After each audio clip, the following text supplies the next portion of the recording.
This is the story of the bean and the beautiful red witch.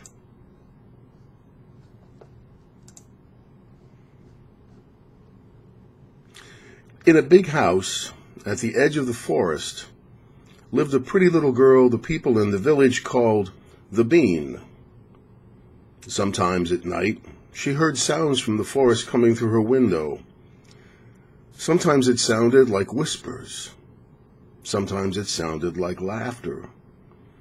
Sometimes it sounded like music, and sometimes it sounded like flowers. The people who lived in the village told the Bean to stay out of the forest. The people in the village told the Bean that in the forest there lived the beautiful red witch. Sometimes at night, when the wind was blowing from the forest into the village, people said they could hear the beautiful red witch whispering, calling their children to come to the forest.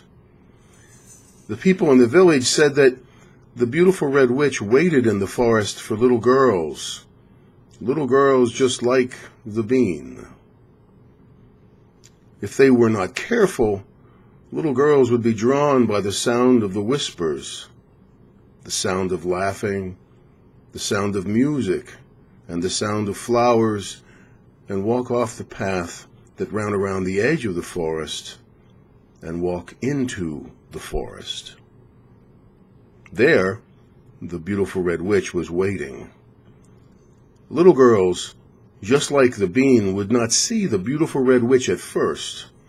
They would be drawn by the sounds, whispers, laughing, music, and flowers, and before they knew it, they were deep into the forest.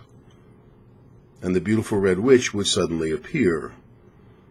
The beautiful red witch would grab the little girls and cast a spell that would turn the little girls, just like the Bean, into birds.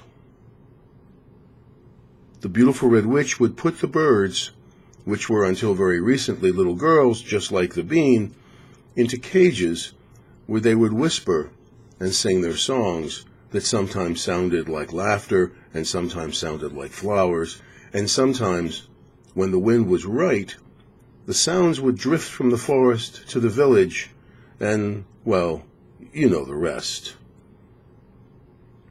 And so it happened that very early one morning, as the Bean was asleep, she woke up to the sounds of flowers and music and left her house and walked to the edge of the forest, and before you could say, "Yes, sir, that's my baby," the Bean had walked into the forest as the first light of the day barely managed to sneak into the edges of the green. At first, the Bean did not notice the beautiful red witch as she silently came up to her. But then, suddenly, the Bean saw the beautiful red witch. The beautiful red witch was surprised because the Bean did not cry out. The Bean stood very still and looked at the beautiful red witch. "It's true," said the Bean. "You are beautiful." The beautiful red witch was again surprised, making twice in one day after 117 years of no surprises at all. In her hundreds of years living in the forest and turning wandering children into birds, the beautiful red witch had never been told such a thing. Not ever.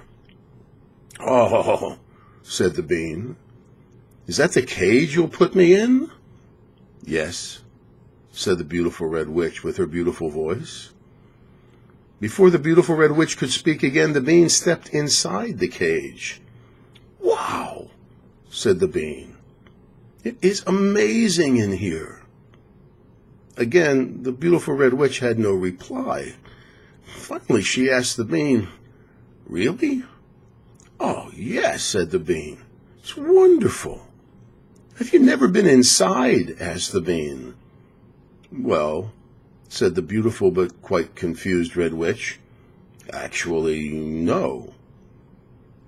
"Here," said the Bean, stepping out of the cage, "you simply must try it."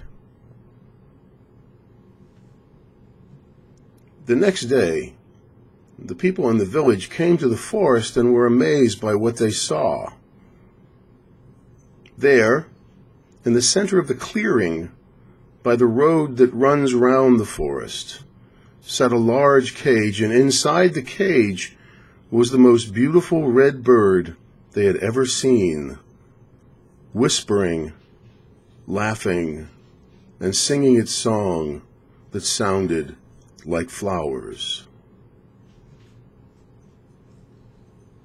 The end.